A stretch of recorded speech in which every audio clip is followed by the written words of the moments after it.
Bienvenidos, queridos amigos.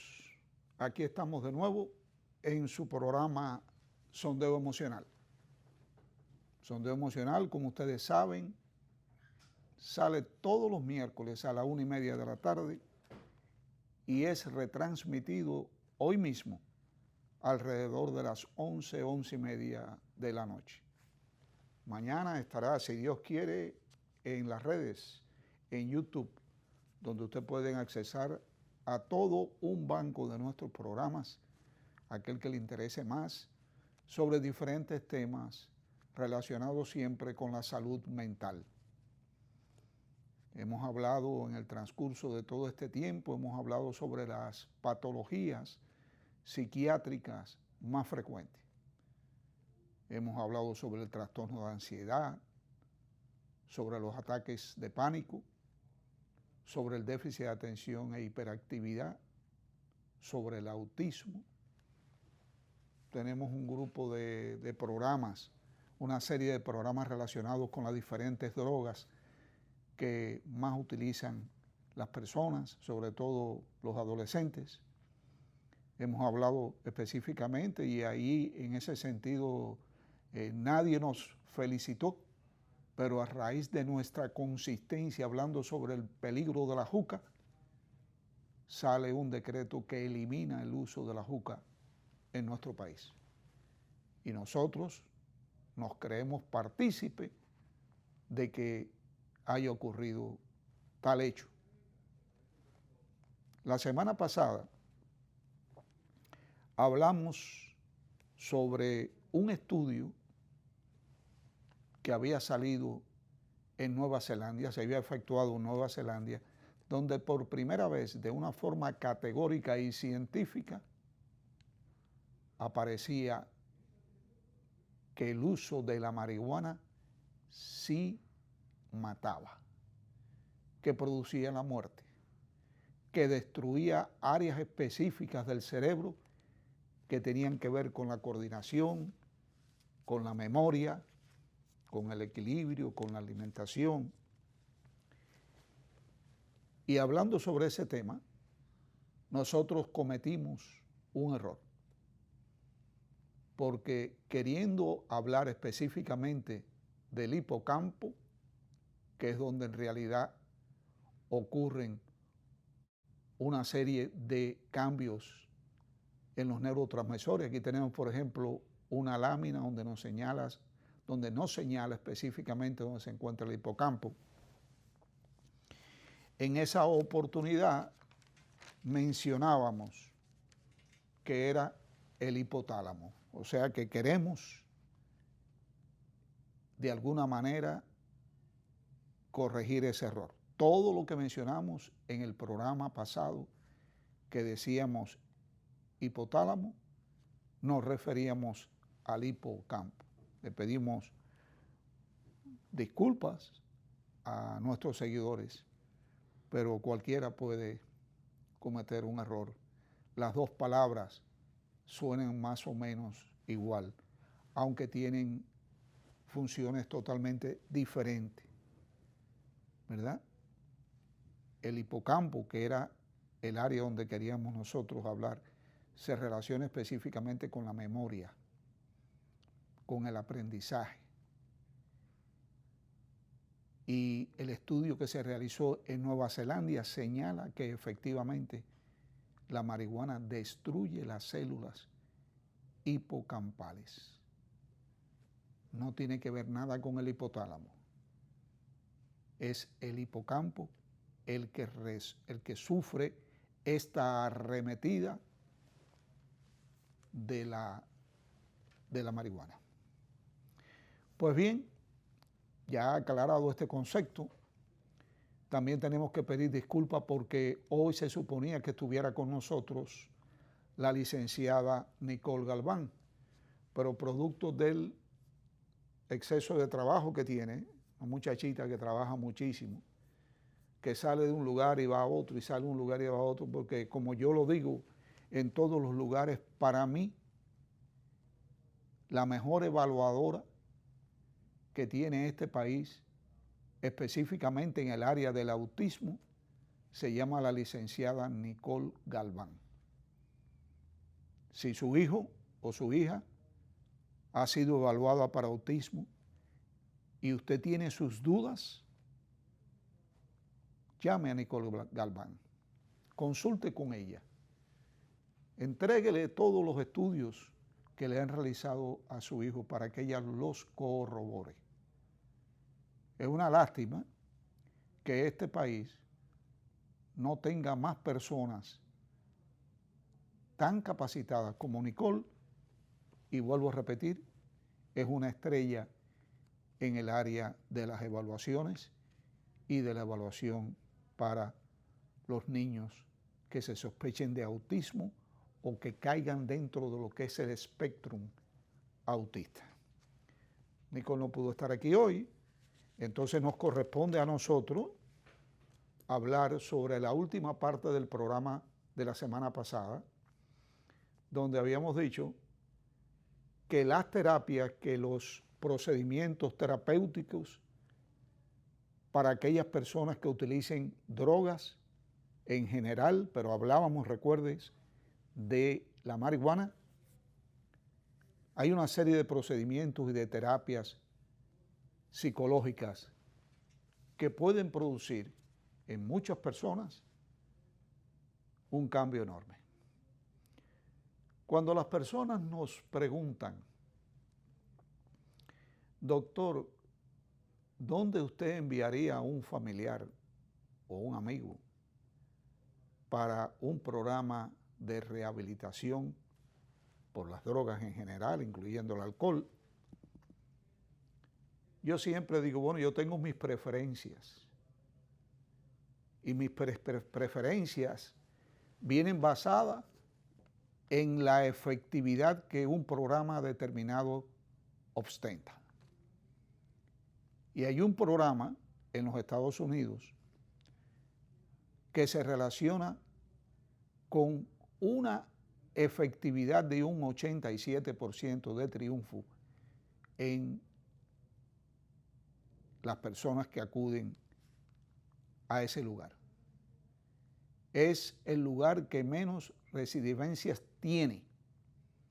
O sea, es el lugar donde menos personas, después de haber pasado el programa, después de haber estado allí el tiempo pertinente y que haya recibido la ayuda que esta gente ofrece, son los que menos reinciden, son los que menos regresan, son los que menos recaen. Ese lugar se encuentra en California y se llama Passage, o sea, camino, pasaje, ruta, como lo quieras traducir. Esta gente no solamente utiliza los medios convencionales para ayudar a la recuperación de un drogadicto, sino que también de una manera muy incisiva busca el origen. Por ejemplo, yo tenía anoche en mi consultorio a un joven con un trastorno de ansiedad generalizada. Yo le entregué mis resultados de toda mi investigación y él me dijo, entonces quiere decir que no tengo nada orgánico. Digo, hasta donde se sabe, tu cuerpo está bien. Aunque existe deficiencia de una vitamina. Y al tú tener una serie de sintomatologías relacionadas con la ansiedad y esa vitamina estar directamente asociada a la ansiedad, si tú la tienes en un estado deficiente, lo que tenemos que hacer ahora es tratar de restablecer los niveles vitamínicos que tu cuerpo necesita y entonces vamos a ver. Pero también le decía, haciéndome eco quizás de tanto que he leído con relación a esta institución Passage en Estados Unidos, hay que buscar el origen, porque ahora mismo estás estable, pero estás tomando medicamentos. Y no te vas a pasar toda la vida tomando medicamentos. Entonces ahora el proceso terapéutico con quien lo vayas a hacer radica una parte en buscar el origen. Y para el buscar el origen de cualquier situación relacionada con las drogas, el Centro Passage utiliza los métodos convencionales que todos conocemos, pero utiliza también la hipnosis, utiliza la acupuntura, que es una ciencia que casi no hablamos de ella y que debemos hacer un programa relacionado con la acupuntura. La música, el deporte, la relajación extrema,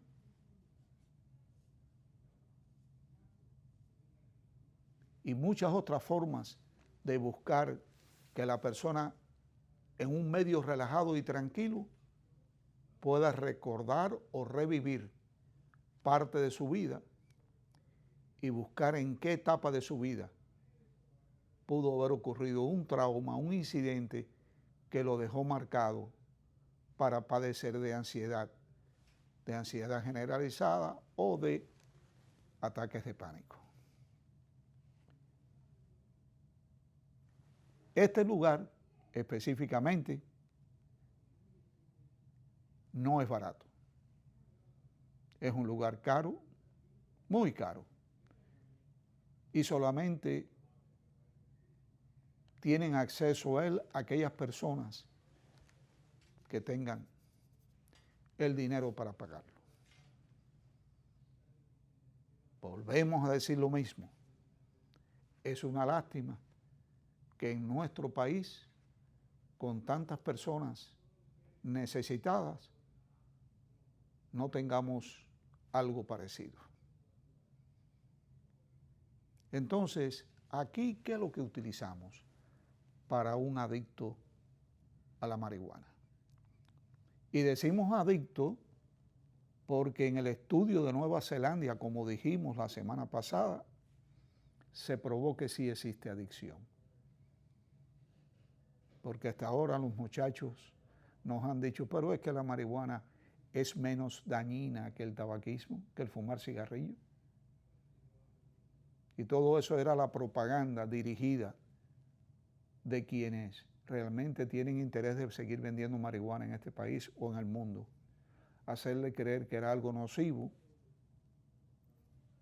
que no hacía daño, que inclusive se estaba dando una forma de marihuana medicinal.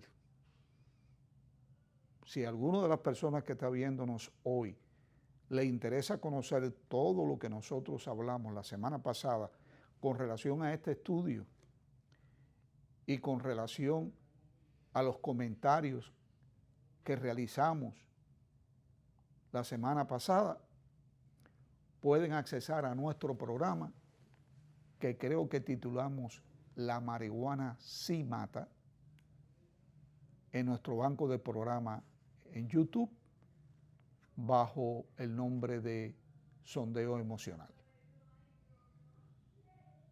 Tenga acceso a ese programa, disfrútelo. Si no está de acuerdo, llámeme. Estamos siempre prestos para hablar sobre cualquier programa. El número de mi celular aparece en pantalla. 809-696-7704. Llámenos y nosotros con muchísimo gusto podemos hablar sobre este tema. Pues bien, ¿qué hacemos después de tener una persona a la que hemos desintoxicado? Tenemos que ir un poquito para atrás. Estamos dando 2 pasos para adelante y 1 para atrás, pero es que me vienen a la idea pasajes de la vida profesional de nosotros que debemos compartir con ustedes. Mire, en el programa pasado también hablamos de un paciente hospitalizado donde le hicimos el doping y salió con un número alto de marihuana en el sistema. le empezamos a desintoxicar, esos niveles de marihuana en la orina comenzaron a descender y la mamá nos pidió que al otro día era el cumpleaños de la joven, que por favor, que si podíamos darle de alta. En contra de nuestra voluntad, le dimos de alta y le dijimos que la monitorearan. Pues bien, tuvimos que reingresar a la paciente hace 3 días hoy. ¿Y qué descubrimos? Pues descubrimos que una persona que se fue en un número, por ejemplo el 90 de la cantidad de marihuana que tenía en el sistema, regresa y cuando volvemos a hacer la prueba tenemos que estar en 162. O sea que los niveles, en vez de seguir descendiendo, lo que hicieron fue que aumentaron, se volvió a poner agresiva, le dio golpes a su papá, rompió cosas y hubo que reingresarla. Hoy la paciente me decía, doctor, yo no fumé. Y yo me reía. Y los padres me decían, doctor, ella no fumó. Nosotros estuvimos todo el tiempo al lado de ella. Y yo lo que hacía es que los miraba y decía, ay, los pobres. Senté a la paciente en la cama y le dije, yo sé que tú no fumaste, porque tus padres estuvieron al lado tuyo todo el momento. Pero ¿sabes qué? Hay otras formas de ponerse en contacto con la droga. Si usted accede a YouTube, usted va a encontrar cómo fabricar compuestos de marihuana en su hogar. Y usted fácilmente puede crear, componer una sustancia que puede ser en aceite, puede ser en una solución acuosa, que puede mezclarse con pomadas, con jabones, que puede inclusive lavarse la cabeza con esa sustancia o bañar su cuerpo, o puede ingerirla también, puede tomarla en formas de gotas. Y todo esto no es fumado, es sencillamente que el contacto de la sustancia con nuestro cuerpo se absorbe y adquiere usted los mismos niveles de los cannabinoides, que son las sustancias derivadas de la marihuana en sí, y tener las mismas reacciones. Cuando yo le dije eso, la paciente se dio cuenta que yo manejaba el tema, comenzó a ponerse agresiva y me botó de su habitación. Entonces, eso es algo que los padres deben estar atentos. No solamente busquen, que tienen todo el derecho de monitorear a sus hijos, no solamente busquen el polvo de la marihuana, la hierbita famosa, los cigarrillos, los papeles para envolver la picadura. Busque también sustancias de aceites, jabones, pomadas.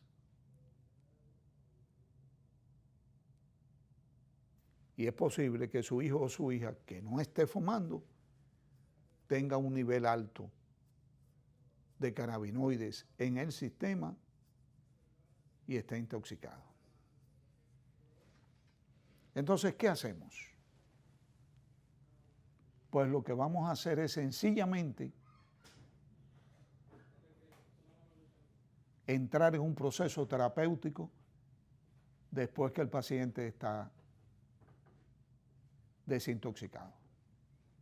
Y le vamos a explicar, esta parte le hubiera correspondido a Nicole Galván, pero nos vamos a introducir en este campo, para poderle dar la mejor explicación. Pero antes vamos a unos comerciales y regresamos en breve con usted.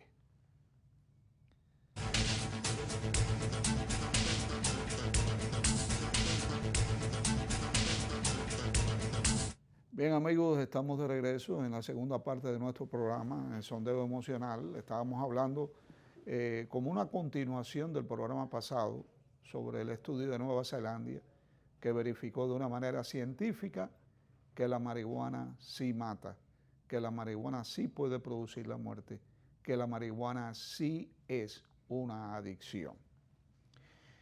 Y decíamos que en esta parte del programa hablaríamos sobre los tratamientos disponibles que tiene nuestro país.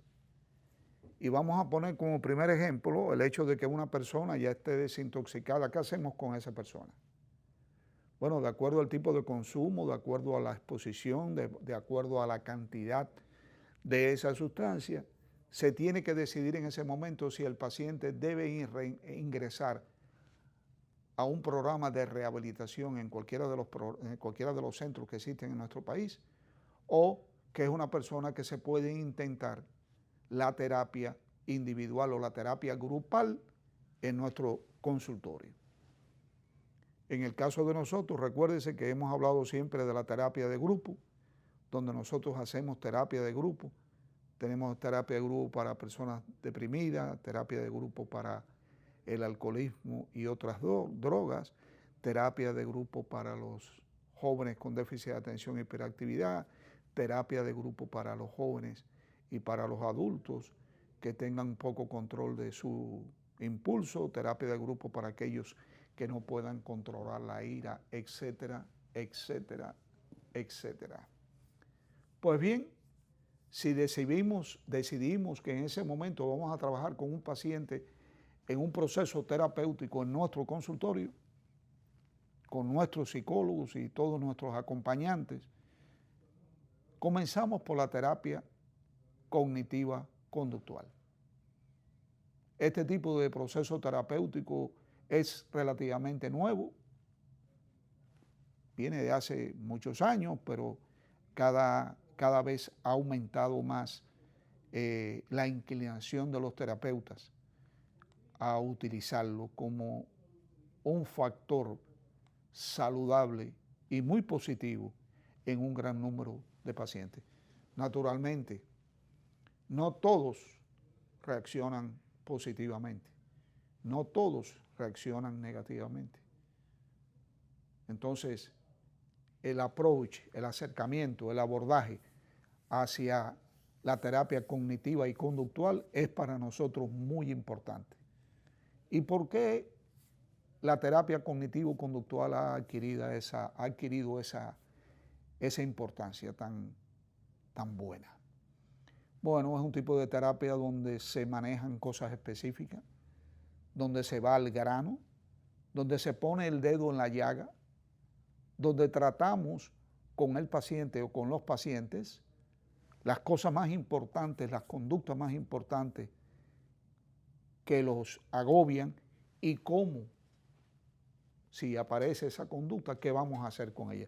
Por ejemplo, un consejo que yo le doy muchas veces a mis pacientes, partiendo desde la terapia cognitiva conductual, es que puedan predecir y prepararse sobre la eventualidad de algo que puede suceder. Por ejemplo, si José se acerca a Pedro y Pedro lo ofende y José no dice nada, pero se va lleno de dolor porque su amigo lo ofendió, y viene otro día y vuelve Pedro a ofender a José y José no dice nada, se va lleno de dolor de nuevo, pero ese dolor se va acumulando en su cuerpo y llega el momento en que si José vuelve a decirle algo, José va a tener una reacción con Pedro donde lo van a culpar a él, porque la reacción puede ser de ofensas verbales, puede ser física, y entonces la gente le va a decir, oye, pero ¿por qué tú actuaste de esa manera? ¿Por qué no lo manejaste con más inteligencia? Lo que la gente no sabía era que José ya estaba lleno de dolor por las ofensas constantes de Pedro y que no podía más. Es como dicen los guajiros en mi país, esa fue la gota que derramó la copa. Entonces la terapia que yo le doy a este tipo de personas es, trata de visualizar qué va a ocurrir la próxima vez que veas a Pedro. Y si Pedro te vuelve a ofender o vuelve o utilizar cualquier tipo de maniobra que te hiera. Piensa qué vas a hacer. Piensa cómo le vas a contestar. Piensa cómo lo vas a manejar de manera que tú salgas tranquilo porque asumiste una posición adecuada. Y las personas piensan y se plantean de antemano lo que van a contestar y cómo se van a manejar. Y cuando venga Pedro con su ofensa, con sus burlas, con sus sátiras o lo que sea, la persona se siente libre, tiene todo un esquema planeado y puede hacerle frente a Pedro sin ningún tipo de situación, y además de eso sale lleno de un buen espíritu porque supo defenderse. Esto se ve mucho en las personas que tienen una baja autoestima. Esto se ve mucho en aquellas personas que son pasivos-agresivos. También se ve mucho en esto. Entonces, la terapia cognitivo-conductual te enseña estrategias específicas para hacerle frente al problema. El problema que más, la situación que más se presenta es, por ejemplo, un alcohólico. Un alcohólico que sabe perfectamente, porque ya lo ha aprendido en el proceso terapéutico con su doctor o con su psicólogo, de que si se toma ese primer trago no va a poder parar. Y nosotros como terapeutas y él como paciente sabe que ese momento va a llegar, que él está haciendo un esfuerzo, que puede estar limpio durante mucho tiempo, pero que el deseo de beber un traguito le va a llegar. Y entonces nosotros en la terapia cognitiva conductual le preguntamos, ¿qué vas a hacer? Porque sabes que vas a tener ese deseo. Sabes que si te tomas el primer traguito no vas a poder parar y te vas a emborrachar. Y después te vas a sentir terriblemente mal contigo mismo, porque sabes que te fallaste y que le fallaste a tu familia, que le fallaste a tu terapista, que le fallaste a la sociedad, a tus amigos, a todas las personas que te quieren. Cierra los ojos, imagínate que tienes el deseo de beber un traguito. ¿Qué vas a hacer? Y a partir de ese tipo de interacción se desarrollan métodos y herramientas para cuando te llegue el momento de sentir el deseo de beber, puedas actuar. Nosotros siempre aconsejamos, y eso se ve mucho en los narcóticos anónimos, donde se trabaja con los 12 pasos, que cada uno de ellos debe tener un padrino a quien llamar, una persona que debe estar en contacto con ellos directamente para acompañarlos en el proceso de la abstinencia. Entonces, lo primero que debemos hacer, le decimos a ese paciente alcohólico, tú coges tu teléfono, tu celular y llamas a tu padrino. Y le dices estas palabras: hoy tengo deseos. Ya el padrino de esa persona que ha pasado por ahí y posiblemente siga teniendo el deseo de beber, pero tiene un padrino a la vez que lo ayuda, sabe que no puede colgar ese celular hasta que esté frente al paciente, a su amigo, a su sobrino, que no lo puede dejar solo. Es difícil esa llamada, porque el deseo de beber es más fuerte. Regularmente no llama, no quise llamarlo para no molestar, no, pero no, hay que llamar. Entonces, en el caso del proceso terapéutico, en la terapia cognitiva conductual con la marihuana, es enseñarle a las personas el daño que produce de una forma científica, a través de videos, a través de escritos, a través de la práctica misma que puede tener el terapista. El terapista puede haber sido un consumidor y ya no lo es, y tiene una experiencia vasta, amplia, para poder ayudar a esa persona. En la terapia cognitiva conductual no solamente se manejan los deseos, sino se manejan también las conductas. La forma en que una persona, bajo la influencia del deseo de usar una droga, no es la misma persona nunca que no tiene en ese momento el deseo. Ni va a ser tampoco la misma persona después que utilice la droga. Entonces, todo eso se enseña. Y cada uno de los escenarios que pueden aparecer en la vida de ese individuo o en la vida general de los individuos que hayan caído bajo el flagelo de la drogadicción, se expone. Y se expone de una manera personal o se expone en una manera de grupo. A mí me encanta el grupo. El grupo es lo que más te enseña. El grupo es el momento aquel fantástico donde tenemos la catarsis, donde botamos todo aquello que llevamos en nuestras almas y que nadie jamás ha escuchado. Y la terapia cognitiva conductual trabaja con el deseo, trabaja con el comportamiento, trabaja con las conductas problemáticas y te hace un camino para cuando se presente esa situación, tú puedas perfectamente hacerle frente, que no te tome de sorpresa. Hay otro tipo de técnica que es muy importante enseñársela a este tipo de pacientes, que es la técnica del manejo de la contingencia. ¿Cómo nosotros vamos a enfrentar una situación determinada? Es el monitoreo, la identificación y el monitoreo de las conductas. Esto parecerá muy teórico, esto parecerá muy científico. Yo estoy tratando de exponerlo en la forma más sencilla para que te llegue a ti, papá o mamá, o a ti, adolescente, que estás escuchando el programa. Y puedes decir, bueno, esto me pasa a mí. Yo voy a necesitar ayuda. A través de estos tipos de terapia, usted puede conseguir mucho y usted puede cambiar. Claro que se puede cambiar. Hay otro tipo de terapia que se utiliza mucho, que es la terapia de estímulo de la desmotivación o de estímulos de la motivación. Puede decirlo de las dos maneras. La mayoría de estas personas están desmotivados, están frustrados.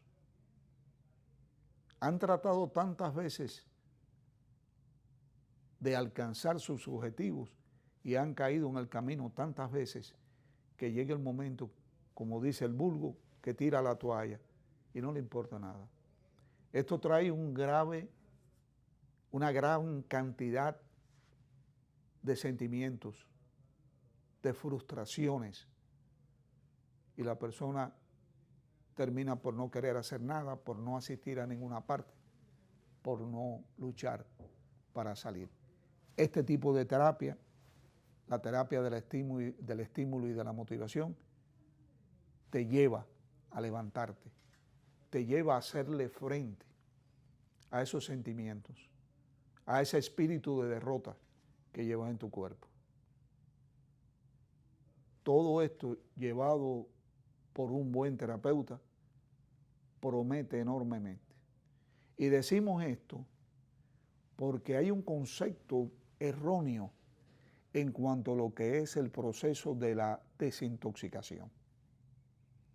Y hay que entender que de igual manera cuando cometimos el error en el programa pasado de hablar del hipotálamo o de achacarle al hipotálamo acciones del hipocampo, aquí ocurre lo mismo. Las personas te hablan muy vulgarmente, sobre todo los padres, ya muy comúnmente, no vulgarmente, comúnmente, de que yo quiero desintoxicar a mi hijo o a mi hija, doctor. Muy bien, lo podemos desintoxicar. Podemos desintoxicar cualquier sustancia. Podemos desintoxicar a una persona de cualquier droga, de cualquiera. De la más terrible, por ejemplo, de los opiáceos, de la heroína. Podemos desintoxicarlo. Porque la desintoxicación no es más que mediante un proceso médico saquemos del organismo toda la droga y que ayudemos al paciente a pasar desde un proceso tóxico a un proceso no tóxico sin que en el camino la abstinencia o la falta de la droga produzca cambios y sufrimientos muchas veces difíciles de vencer. Desintoxicar no hay problema. Pero al igual que le decíamos a nuestro paciente anoche, de que no tienes nada orgánico hasta ahora conocido que te puede estar causando la ansiedad y estás estable en este momento porque estás tomando medicamentos que te están ayudando con la ansiedad, pero no puedes seguir toda la vida tomando medicamentos y hay que buscar el origen de tu ansiedad. En este caso es lo mismo. Te desintoxicamos, pero ¿qué va a pasar después? El camino no es el mismo para todos, pero es muy parecido. Hay personas que necesitan continuar, hay personas que necesitan entrar en un programa de rehabilitación. Y si usted lo desintoxica, pero lo manda para la casa, la posibilidad enorme que tiene de volver a recaer. Por eso es identificación, desintoxicación, rehabilitación, que no necesariamente la rehabilitación tiene que ser con un ingreso a un centro para rehabilitarlo. No, la rehabilitación también en muchos casos se realiza en el consultorio con el terapeuta. Vamos a unos comerciales y cuando regresemos en nuestra última parte del programa, vamos a hablar sobre el tema final de este programa que se llama la marihuana. Sí te puede matar.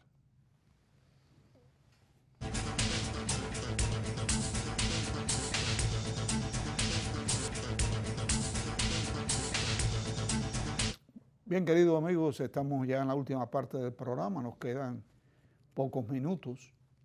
Hay algo que queremos señalar, que no hay medicamentos disponibles todavía en el mundo para tratar el uso de la marihuana.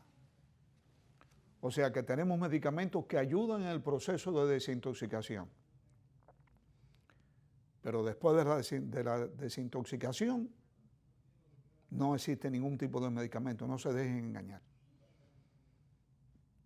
Se pueden tratar las consecuencias, por ejemplo, ansiedad, insomnio, dolores, todo eso se puede tratar. Pero medicamentos, fármacos específicos para ayudarte a que no utilices más, en este caso específico la marihuana, no existe. Hay en el proceso una serie de medicamentos que ya parecen que pueden resultar beneficiosos en este tratamiento, pero no están disponibles todavía en el mercado. Hasta aquí llegamos con el programa anterior. Hasta aquí hemos hemos recorrido todo el camino del proceso del consumo, el daño, la desintoxicación y la rehabilitación. Ahora depende de usted, específicamente de usted, el poder luchar por no tener que utilizar estas drogas para sentirse mejor. Busque por qué razón usted las necesita. Busque por qué razón cuando las utiliza se siente mejor. Busque en su interior. Acuda a un terapista. Acuda a un especialista. No todos los médicos especialistas en este campo se dedican a esta área. Cada uno de nosotros tiene un área específica. llame, pregunte, pregúntele al psiquiatra, doctor, ¿usted trata tal cosa? Doctor, ¿usted tiene experiencia en tal cosa? No gaste su dinero yendo a ver un médico para después descubrir que con una simple llamada usted pudo ahorrarse muchísimo dinero. Llame anteriormente y pregunte. Y averigüe y haga todo lo posible por ir al médico que en realidad le puede ayudar. Recordemos que ya comenzaron las clases, el Centro Educativo Los Pinos Nuevos ya abrió sus puertas exitosamente un año más con una matrícula magnífica. Si su hijo tiene algún problema de conducta, tiene algún problema del déficit de atención, tiene algún problema que le impide desarrollarse perfectamente y que ha sido una situación constante en los demás colegios donde se le ha negado la reinscripción o se ha visto el colegio en la necesidad de tomar medidas más drásticas ante una conducta que ellos no pueden manejar en ese momento. Recuerde al Centro Educativo Los Pinos Nuevos, que es un centro de enseñanza especializada. Un niño con dislexia, con dificultad del lenguaje, del habla, todos estos niños pueden ser tratados exitosamente. Y lo principal es que para el déficit de atención e hiperactividad, el Centro Educativo Los Pinos Nuevos no los maneja con medicamentos, no los maneja con ninguna sustancia tóxica que pueda hacerle daño. Los maneja libre de medicamentos porque la estructura de enseñanza, el manejo audiovisual, las dosis de amor y de comprensión que allí se derraman, hace posible que un niño con estas características no tenga la necesidad de tomar medicamentos y de ser un niño exitoso. Llame al centro, concerte una cita, infórmese sobre el manejo y entonces decídase, ayude a su hijo o ayude a su hija. No permita que se le dañe el autoestima. El Centro Educativo Los Pinos Nuevos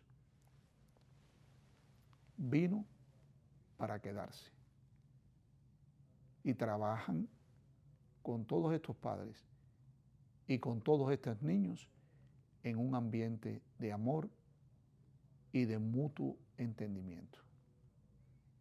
El teléfono del Centro Educativo Los Pinos Nuevos, 809-567-2224.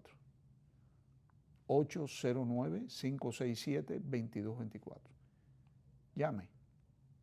Esa es una llamada que su hijo o su hija le agradecerá toda la vida.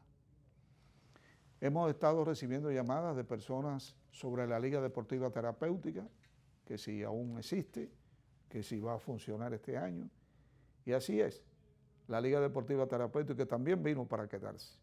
Y es una parte integral de todo el proceso que hacemos nosotros con todos estos chicos y chicas. La Liga Deportiva Terapéutica comienza todos los años el primer viernes después del Día de la Raza, o sea, en octubre.